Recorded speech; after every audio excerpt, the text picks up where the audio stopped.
The first thing that I wanted to share with you was that I have a connection to your university. My grandfather studied here about 100 years ago.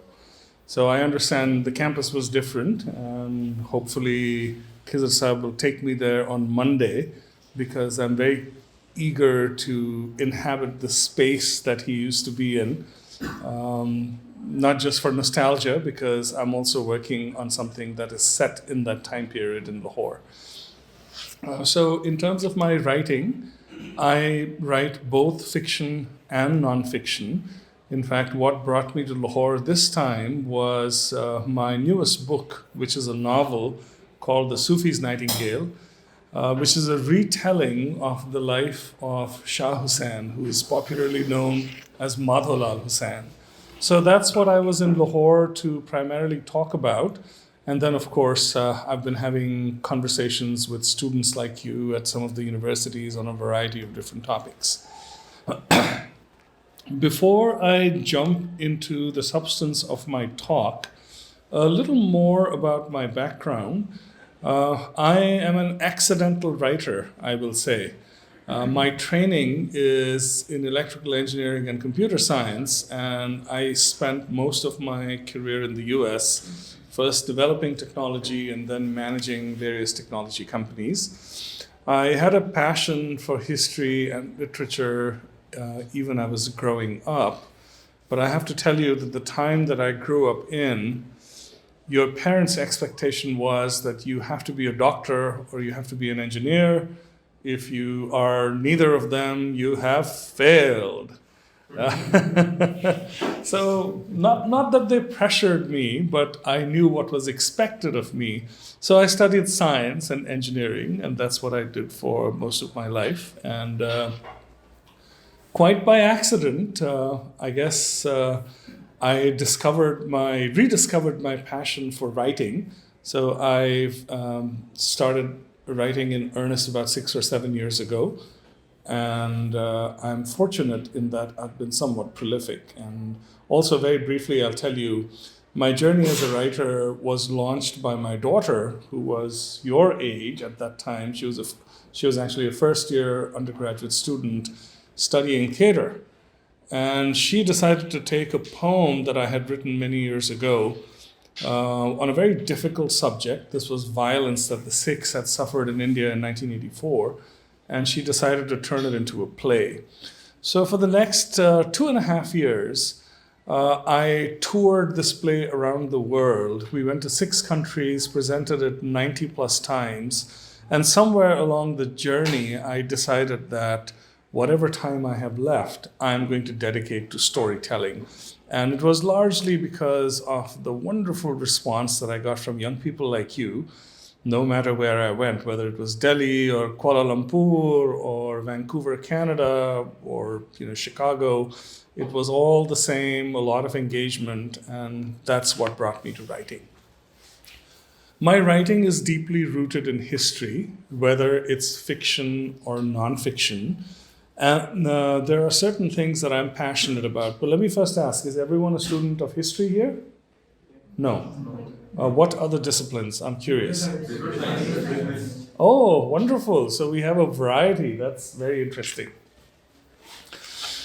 History is tremendously important, not just to students of history, but for everyone, for a few profound reasons. My earlier conversation was with a history class, and I posed a question to the students: why do we study history? So the answer was to learn from the past. It's a very good answer.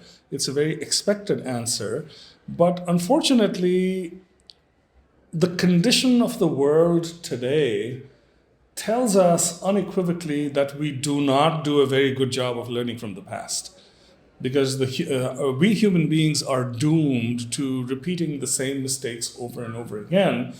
But that does not mean that we not talk about history. Because maybe if we educate ourselves, the next time we will stop ourselves in time. That's where my passion comes from. And in addition, a couple of things that I want to mention, this is more relevant to a history class, but I will mention this to you as well. Historians are very methodical people. They spend a lot of time looking at their sources, verifying their veracity. It's very important to write based on unimpeachable sources. So I completely respect that discipline and understand it.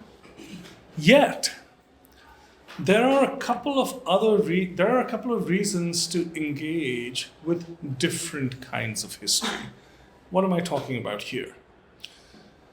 Now, we all know that the world over, history is always written by the rulers, by the conquerors. And what gets into the history books is what they want in the history books. There's another reality. This is the reality of the oppressed. This is the reality of the downtrodden, which often does not get recorded in history. So a lot of people ask me in my session about Madhullah Hussain, what sort of historical sources did you use? And my answer was, very few are available. बादशाहों की तारीखें तो लिखी जाती है, फकीर की तारीख कौन लिखता है, right? So that's one reason to study history, so that we can engage with history in all of its richness. That's tremendously important. The second thing is that when I write history, I don't write history for other historians. There are plenty of those books available. And with apologies to the history professor here, many of them sit on shelves accumulating dust because it's very difficult to engage with them. I read a lot of history, and trust me, it's not easy. Oftentimes it's not easy.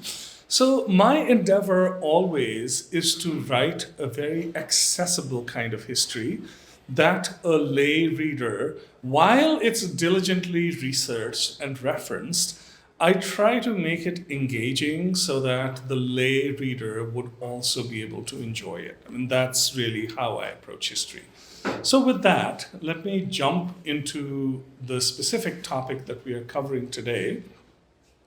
The topic is the subject of my forthcoming book. That's the reason why I have a Kindle on the table rather than a book. This has not yet been published. It's being published about 4 or 5 months from now. My previous talk was based on my previous book, which I actually did have in print. So I am going to be talking about one of the most interesting times in the history of Punjab, which was interesting for several reasons. Excuse me, I'm going to take my jacket off because it's a little warm in here.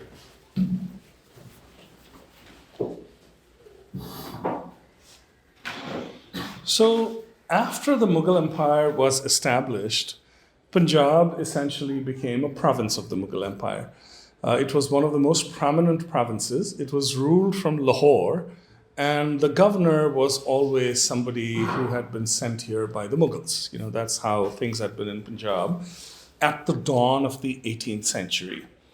So since my history, the book that I'm talking about, is very much written from a Sikh perspective, or a Sikh history perspective, let me paint a picture for you in terms of the political situation of Punjab in the early 1700s. So, as you know, the Sikh faith was born in this part of the world. Our most important sites are split between modern-day India and modern-day Pakistan. There were no international boundaries at that time, so it was all Punjab. So Punjab is where Sikh history is rooted. The Sikh faith was founded by Baba Nanak, who was born in 1469. He was succeeded by 9 gurus or teachers, the last of whom was Guru Gobind Singh, who passed in 1708. So we pick up the history of Punjab right around 1708. So Lahore was the most important city in Punjab. The second most important city in Punjab was Sarhind, which falls in Indian Punjab now. So these were the 2 centers of Mughal power here. The 10th Guru of the Sikhs, Guru Gobind Singh, had been in a series of battles against the Mughal Emperor Aurangzeb. So we don't have time, and it's not our subject today, so we won't go into the complex history between Guru Gobind Singh and the Emperor Aurangzeb. Suffice it to say that Aurangzeb had beheaded the father of Guru Gobind Singh, the ninth Guru of the Sikhs. So relations were not exactly cordial, as you would expect. And then Guru Gobind Singh had established what was virtually a kingdom in the foothills of the Shivalik Hills in a town known as Anandpur, which still stands today and is a very important site in the history of Sikhism. The Guru's kingdom in Anandpur was surrounded by very hostile kingdoms ruled by Hindu kings. These were Rajputs, which is the warrior caste, part of the warrior caste in the Hindu faith. Proud kings, many of whom had been ruling for more than 900 years. Their families had been ruling for 900 years. So very arrogant, very blue-blooded. They were very disturbed by this upstart who came from nowhere in the midst. He had established his kingdom, he had a large army, he had fought several battles. He had the temerity to have a big drum, a nagara built, which was often beaten, and it was considered by these blue bloods as an affront. His very existence there was considered by them as an affront. Now, these were all vassals of the Mughal Empire. So after making several attempts to dislodge Guru Gobind Singh from Anandpur, they finally turned to the Mughal Empire for assistance. So they sent a letter to the Emperor Aurangzeb, basically saying that the son of the man you beheaded is hell-bent on revenge. He's getting more and more powerful by the day. We have heard rumors that he's about to attack Delhi. It was not true at all, but they wanted a response from the Emperor Aurangzeb, and they got one. Aurangzeb deputed Wazir Khan, the very powerful governor of Sarand, to essentially support the hill chiefs in ejecting Guru Gobind Singh from Anandpur. So a series of battles were fought, and for various reasons, Guru Gobind Singh decided to leave his fortified position in Anandpur after he had been given assurances of safe conduct, which were immediately violated. His followers were set upon, and then several battles were fought.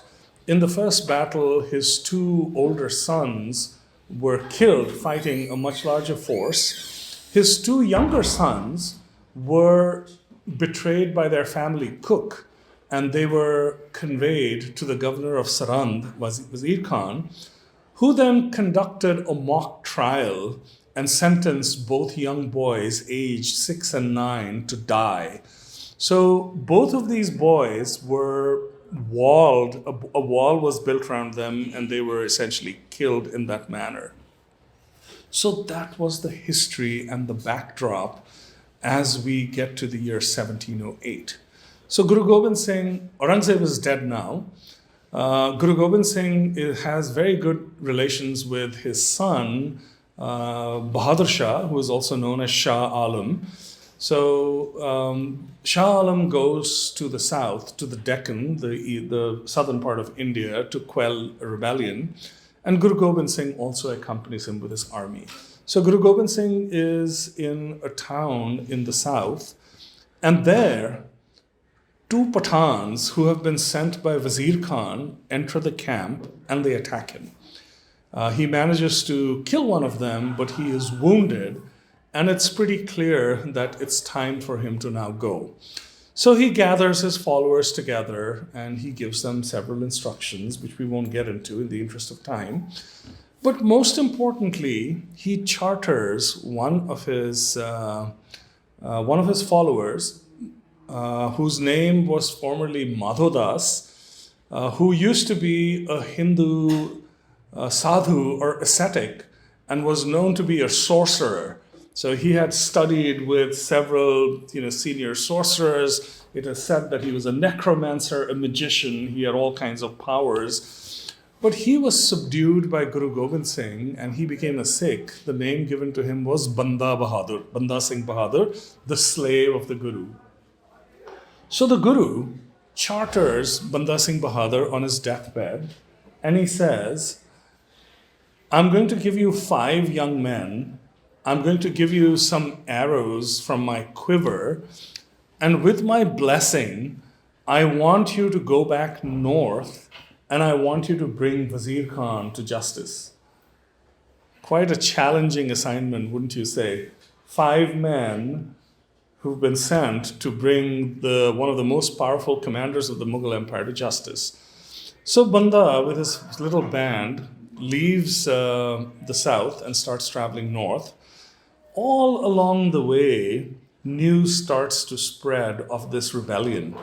And slowly, as he goes north, by the time he reaches Delhi, he has a pretty decent contingent of warriors around him. And then he finally makes his way to Punjab, where he has skirmishes with the Mughal army. He attacks a couple of cities and takes them. Very colorful stories, but we don't have time to get into them. And then finally, he arrives close to Sarhand. So I'm going to read a little bit of poetry to you, which is written by a medieval Sikh poet whose name was Ratan Singh Bhangu. The title of his work is Prachin Panth Prakash. It is one of the most beautiful and valuable pieces of literature from that time. It cannot be considered history because he himself unabashedly says that everything that I've written has come to me orally through my ancestors, and some of these things I've written from experience. So by and large, it's a capturing of oral history, which to me is tremendously important. Because a lot of traditional history books will give you the dates, they'll give you the places, they will give you the names, but they won't give you a sense of what was happening at that time. So that's what I find precious, and that's what informs my upcoming book tremendously. So the stage is set for a battle between Banda Singh Bahadur and Wazir Khan. So I'll read a little bit of the original poetry, which is in Braj Bhasha, which is a precursor of Hindi. So you'll recognize several words in this, and then I'll mostly read translations in the interest of time. Bande ka dera sun aaya, saho bajira ladne dhaya, top jambure mure dhare, tiske saath paide kare, equal किए शुत्र हथनार इस बिद करनी लड़न की car डुक बंदे डिग शलक चलाई जन गोलन बरखा बरखाई तोप जंबूरे रखल भारे चलवाए बजीरे जो थे सारे गोले चले जंजीरें जोर लगे बिरच उस सुटे तोड़. I'll go to the translation. Onward to Banda Singh's camp comes Wazira to make war, led by camels bearing guns, infantrymen near and far, plans and stratagems galore to join the battle warriors fain. On the camp they open fire, of cannonballs there is a rain, cannons firing big and small, Wazira hastens to deploy, volleys fierce without a break, mighty trees they do destroy, bullets fly like pouring rain, none can dare withstand the swarm, skies are blackened by the dust, hooves of horses raise a storm, dark it is as if night fall, glow-worm like each flashing gun, rising smoke that's black as night, fire, smoke, explosions stun, the rabble of Banda Singh's force helter-skelter seeks refuge, those who came to plunder, rob, scattered by the fierce deluge. This is Ratan Singh Bhangu's part of the description of the Battle of Chappar Chidi, which was fought outside Sarhand. Banda Singh Bahadur had a ragtag army made up mostly of peasants, from the Punjab. Wazir Khan was a crack commander of the Mughal Empire, and he had large, well-trained forces. It was almost miraculous, but Banda Singh Bahadur and his army of peasants prevailed. Wazir Khan was killed in battle, and then the Sikhs entered Sarhand, and warfare in medieval times was nasty business. These days, we often tend to look at the past through rose-colored glasses, but they unleashed a reign of terror in Sarand, pillaged, looted, burned, because in those days, the incentive for fighting was most of the time plunder. That's how medieval warfare was fought. So Banda Singh Bahadur defeated one of the most powerful armies of the Mughal Empire, and then he proceeded to establish his rule in the area. He was a very egalitarian bent. Punjab had always been, and most of the Indian subcontinent had been a feudal society at that time. So you had the king, and then you had the chiefs, the governors, then under them you had the chiefs. Under the chiefs you had the zamindars, who were all forced to support the state as required. In return, they got title to the land, and they then in turn exploited their peasants in order to sort of extract labor out of them for their own wealth and for paying taxes to the state. People at the bottom of the pyramid were obviously in a very sorry state at that time. So Banda Singh Bahadur's rebellion appealed a lot to the peasants who didn't own land. And Banda Singh, remarkably for his time, we are talking about the 1700s, went on to enact land reforms. He established the rule of the zamindars, and he distributed the land to the common people, thereby changing the way land had been owned and farmed for hundreds and hundreds of years. Of course, Banda's success did not go unnoticed. The Emperor Bahadur Shah was in Rajasthan at that time, and urgent messages were sent to him saying that this so-called leader of the Sikhs has taken Sarand. He is terrorizing people. Something needs to be done about him. So then Bahadur Shah mustered a large army and chartered one of his generals, Muhammad Amin Khan Cheen Bahadur, whose ancestors came from Central Asia. They were known as the Turanis, and he chartered him with arresting Banda. Several years of fighting and skirmishing continued, and then finally, Banda Singh Bahadur was captured in a place called Gurdas Nangal, which is pretty close to Amritsar. The leader of the army that captured him was Abdul Samad Khan, who was also from the Turani family. So Banda was captured, many of his followers were killed, and then he was put in an iron cage and he was taken to Delhi. So by that time, Bahadur Shah had perished, and there were a couple of weak emperors who served for a small time. And on the throne was Farrukh Shiar, who I believe was Bahadur Shah's grandson. So in Farrukh Shiar's time, Banda Singh Bahadur was arrested and taken to Delhi. The first Englishmen had arrived in the subcontinent by then. They had established themselves in eastern India, close to Calcutta, and they had come to the Delhi court in order to petition the emperor to get trading rights. So some of these Englishmen were present in Delhi when Banda Singh Bahadur was brought in. I'm just looking at my watch so that I'm cognizant of the time. And I actually want to read you some of the excerpts from their eyewitness accounts.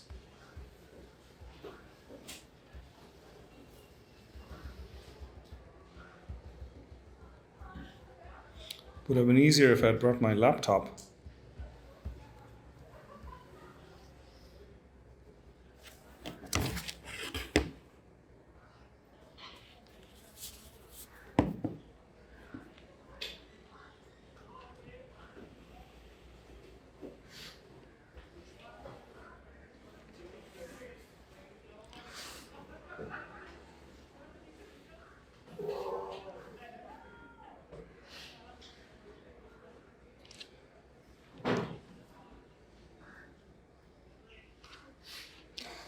So Banda Singh Bahadur was rumored to be a powerful sorcerer.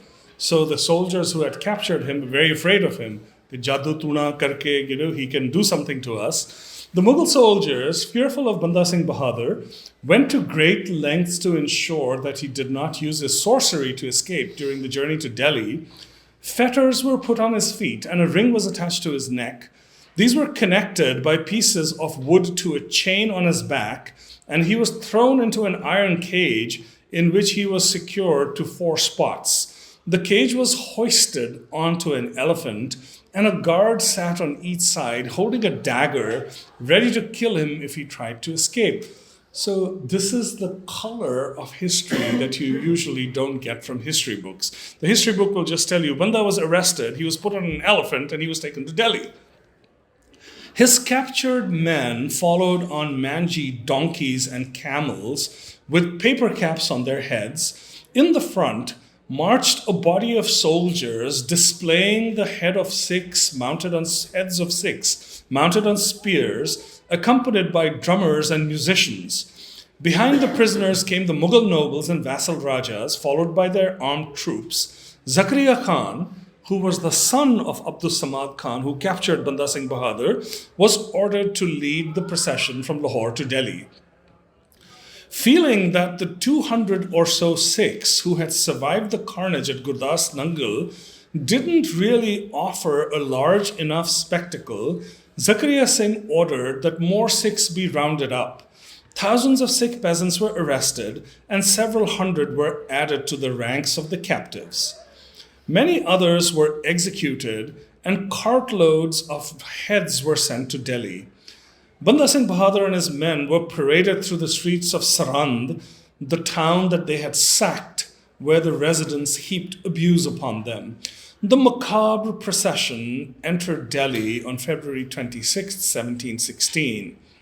Present in Delhi at that time were 3 Englishmen, John Sermon, Edward Stephenson, and Dr. Hamilton, collectively known as the Sermon Embassy.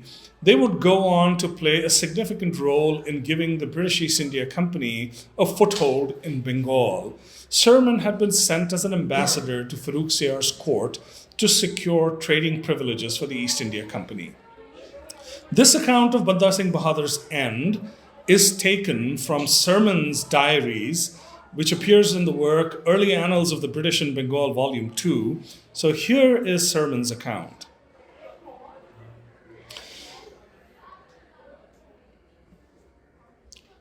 The triumphant entry of the conquerors into Delhi took place on February 17, 1716. Malice did its utmost to cover the vanquished with ridicule and shame. First came the heads of the executed Sikhs, stuffed with straw and stuck on bamboos, their long hair streaming in the wind like a veil, and along with them, to show that every living creature in Gurdaspur had perished, a dead cat on a pole. So there was a fear that Banda Singh might turn himself into a cat.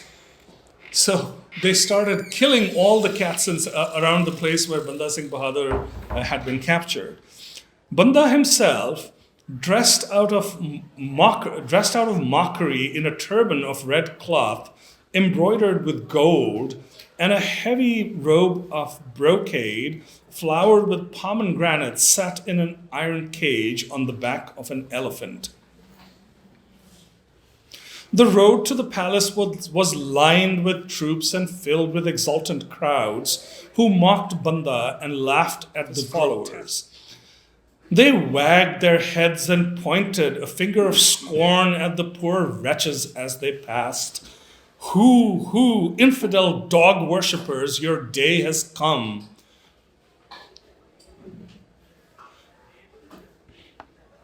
I'll just jump to the end.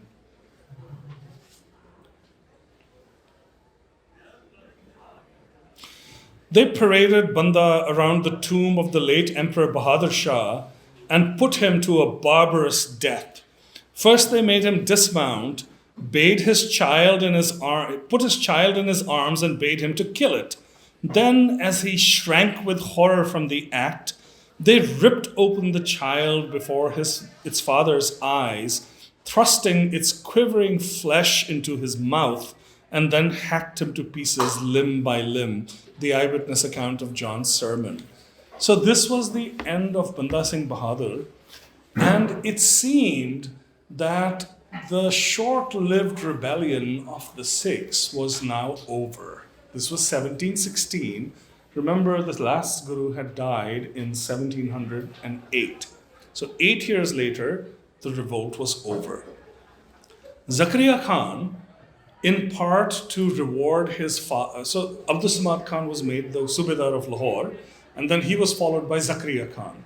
So Zakaria Khan ruled Lahore for several years after that. He was a great enemy of the Sikhs. At various times, he also tried to make friends with the Sikhs because he realized that subduing them was going to be no easy task. But it was always an uneasy relationship that would often... So the Sikhs would plunder, and Zakaria Khan would send his armies because it was his job to maintain, order in Punjab. So there was a tussle that lasted for several years, for decades in fact. And in that time, the Sikhs started organizing themselves into small fighting bands led by one chief or another. A seminal event occurred in 1739. India had always been, the Mughal Empire had always been known for its riches, because it was indeed one of the richest and the most powerful empires of the world of its time. That attracted the attention of Nadir Shah, the Safavid ruler of Persia, and Nadir Shah decided to attack India. So Nadir Shah entered Punjab, marched all the way to Delhi. On the Mughal throne sat Muhammad Shah, who was also known as Muhammad Shah Rangile. He was a colorful man, that's why the title. He was adept at singing. He was a great patron of the arts and literature. Apparently, he used to dance himself. Sometimes he liked to dress himself in women's clothes. He was the most interesting character. A warrior he was not. So Nadir Shah subjugated and devastated Delhi and essentially broke the back of the Mughal Empire. So his invasion in 1739 really precipitated the decline of the Mughals. And the rest of the decades that followed, roughly the 40 years that followed, to me, are among the most interesting times in the history of Punjab, a history that probably is not really taught a lot or focused on a lot over here. Let me paint the situation for you. The Mughal Empire's back is broken. Nadir Shah goes back to Persia. Nadir Shah, one of Nadir Shah's most trusted lieutenants, is a young cavalryman known as Ahmad Shah Abdali, who comes from the Sadozai Afghani tribe. And Nadir Shah, towards the end of his life, becomes a tyrant and he's assassinated. Ahmad Shah Abdali is his personal bodyguard and he fails to protect him. In the confusion that follows Nadir Shah's death, Ahmad Shah Abdali manages to get his hands on a lot of the treasure that was looted from India. And by the way, the treasure that was looted from Delhi was fabulous. There are descriptions from eyewitnesses of what was taken. And Ahmad Shah Abdali goes back to modern-day Afghanistan from Persia, and he establishes the Durrani dynasty. He becomes the first king of Afghanistan. So now you have a weak Mughal empire, you have a strong Afghan empire that is forming to the west, and in the middle you have Punjab. Ahmad Shah Abdali attacks India and essentially Punjab 9 times during his life. During those invasions, sometimes he returns from Punjab, sometimes he goes all the way to Delhi and goes past Delhi to the fertile so-called Ganga Jamuna Dwab, the area between the Ganga and the Jamuna rivers, to plunder again and again. In the process, one of his son, Taimur Shah, is married to the daughter of the Mughal king, I believe it was Alamgir II who succeeded Muhammad Shah Rangile. And in dowry, the province of Punjab is given to the Afghans. So Punjab has been controlled by the Mughals. Now it nominally belongs to the Afghans. The Afghans have a lot of interest in plunder, but they really don't have a lot of interest in governing Punjab because they come here for a very specific purpose. So for the next several decades, there's a constant tug of war between Kandahar and then Kabul, which becomes a new Afghan capital, and Delhi over Punjab. Sometimes you have governors that are loyal to the Mughal court. Sometimes you have governors who usurp their position and are loyal to Abdali. But the most important thing is that a power vacuum gets created in Punjab because you have neither Mughal authority, because they don't have the capability anymore, nor do you have Afghan authority because they don't have the interest in governing. They just want to come back again and again to plunder. So that was the time in which the Sikhs began to rise. And I'll try to wrap it up in about 5 minutes so we have some time for questions. Something that you need to understand about the Sikhs, which is probably not very apparent, probably not even in India, much less so in Pakistan. So Sikhism was a faith that was revolutionary in its time for a couple of reasons. The most important one was that in the Indian subcontinent, the Hindu residents of the Indian subcontinent were rigidly divided into castes. So you had a caste hierarchy that you could only be born into. There was no mobility between castes. The upper castes relentlessly discriminated against the lower castes. So the lowest castes had been beaten down into the ground for thousands of years. They had no rights, they had no privilege. It is said that even the shadow of a low caste person coming close to the body of a Brahmin would defile them, and then they would have to go through elaborate rituals to purify themselves. That was the state of society at that time. I'll ask you to guess, if there's a new faith that says everyone is equal, who do you think would be most attracted to it? Definitely not the people who sat at the top of the pyramid, right? That's where most Sikhs came from. The lowest of the low, who had been discriminated against for centuries, who had been robbed of their pride, who had never held a weapon in their lives. These were the Sikhs. They had a rebellion, which was successful. The rebellion was crushed. So now, in the 1740s and beyond, you would expect that these people who have a history of being crushed will continue to be crushed. Something remarkable happened in the next 40 years, and the decline of the Mughals and the constant adventures of Ahmad Shah Abdali probably had a lot to do with it. When Punjab descended into chaos, the Sikhs were, by the way, responsible for a lot of the chaos, because in those days, anyone who carried a sword lived by plundering. You know, it wasn't like fighting. There was no army which gave you a salary. You fought because you wanted to take something that didn't belong to you. That's how the world worked in those days. So the Sikhs started forming little bands. These bands were not based on birth. They were not because, these people didn't come from high birth or nobility. Anybody who had the courage, could wield a sword, and could lead other warriors became a chief. At one time, there were more than 60 bands like these that occupied different parts of the Punjab. And then there was a visionary leader among the Sikhs whose name was Kabul Singh. So Kabul Singh had been granted a land grant by the same Zakaria Khan that we talked about when he was trying to reach out to the Sikhs and make friends with him. So Kabul Singh was the first Nawab. So he's known as Nawab Kabul Singh. So under the guidance of, actually by the time Kabul Singh was in the ascendance, the Sikhs had been organized into 12 bands. These were known as missals.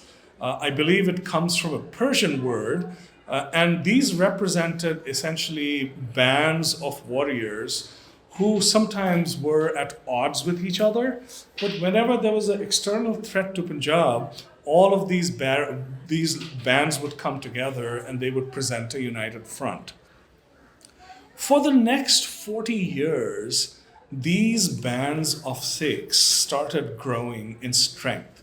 Different bands occupied different areas. One of the most prominent bands was the Bhangi Misl, which basically was from Gujarat, close to Gujranwala.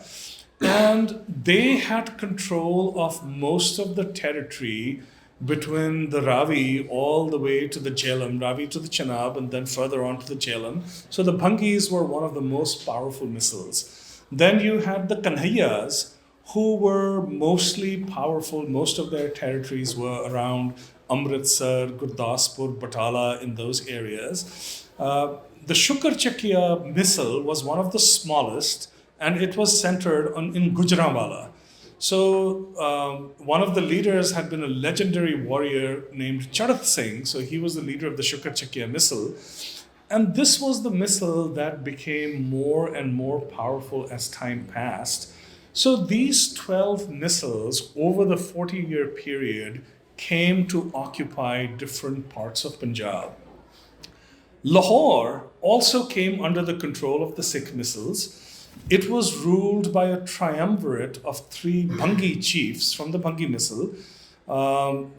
It was Gujjar Singh, and then I'm misremembering the names of the forebears. But at the time, by the late 1700s, Chaith Singh, Mohar Singh, and Sahib Singh Bhangi, these were the 3 rulers of Lahore. So in a 40-year time period, the Sikhs had come to occupy the capital and various other parts. After Zakaria Khan, the next governor who was sent here was Ma'inul Mulk, who was also known as Mir Mannu. He was the son of Kamaruddin, who was the Grand Vizier of the Mughal Empire. And he also came from the so-called Turani faction in the Mughal court. I told you about Muhammad Amin, Cheen Bahadur, Abdus Samad Khan. They were all from the same clan. So Mir Mannu ruled in Punjab. He engaged in a tremendous amount of repression. He died in mysterious circumstances. And then his wife, a very charismatic woman named Mughlani Begum, on which a television series has to be made, because she was just unique in her times, she became the de facto governor, and she did a very good job of the delicate dance in terms of balancing relationships with Lahore and with Kabul. So from that point on, especially after Ahmad Shah Abdali passed, his son Taimur was attacked by a combined force of the Sikhs and the Marathas. So the Marathas were people from the central southern part of India who essentially by then had become very powerful, and they had become the ones propping up the Mughal court. So the Sikhs and Marathas essentially succeeded in ejecting Taimur Shah, who was the governor of Punjab, from Punjab, and he went back to Afghanistan and became the next Afghan king. But in the 40 years that followed, these Misls went from strength to strength and became the undisputed masters of Punjab. And then in 1780, the grandson of Charath Singh Shukar Chakia was born to his son Maha Singh, and the young child was named Ranjit Singh. And then Ranjit Singh, using the legacy of his forebears and some of the other Misls that had consolidated power, went on to become the Maharaja of the Punjab, took Lahore 20 years later, but that's for another conversation. So I'll stop here. We have a few minutes left. If anybody has any questions or observations, I would absolutely be delighted. Please. Sir, I have a question about the Muslim Father's political lead. In what ways did his political lead differ from previous Sikh leaders, especially Gurdas and... Who's political... Banda Singh Bahadur. Banda Singh Bahadur. There were no Sikh leaders before Banda Singh Bahadur. The only Sikh leaders were the Gurus themselves, because Banda Singh Bahadur followed Guru Gobind Singh. Banda Singh Bahadur's ideals were very much rooted in Sikh philosophy. So when he established the zamindari system and gave the lands to the peasants, In a certain sense, he was doing something novel, but in another sense, he was not. Because all that he was doing was, he was following the direction of Guru Nanak. So Guru Nanak was defined among all things by his egalitarianism. To Guru Nanak, all human beings were equal. So this notion of a feudal hierarchy, this notion of repression was absolutely unacceptable to Guru Nanak, and he fought against it for his entire life. So all that Banda Singh Bahadur was trying to do was to implement his ideals in a political sense. Sir, Yes? you talked about the poor relationship between Aurangzeb and the early Sikh community. So which Mughal emperor, according to your research, had the most least oppressive policies towards? You should have come to the 9 o'clock session. Exactly. Yeah. Actually, That's- to connect with this question, it's a very important question, because in Sikh community and diaspora, they believe that this one is kind of religious thing, but keeping apart the political perspective, Yes. fight between the Mughals and Sikhs. So it becomes kind of holy war against Muslim. Indeed. So yeah, to connect with this. So let me first answer your question very directly and then go on to this, the most important issue. Absolutely and unequivocally, the Emperor Akbar, which is no surprise given what we know about the Emperor Akbar.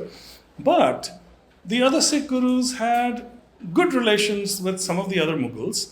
Aurangzeb was the man who had destroyed the entire family of Guru Gobind Singh. But after he died, Guru Gobind Singh had an outstanding relationship with Bahadur Shah, who was also known as Shah Alam, so it varied. So this notion of fights between religions is very interesting to me as a student of history.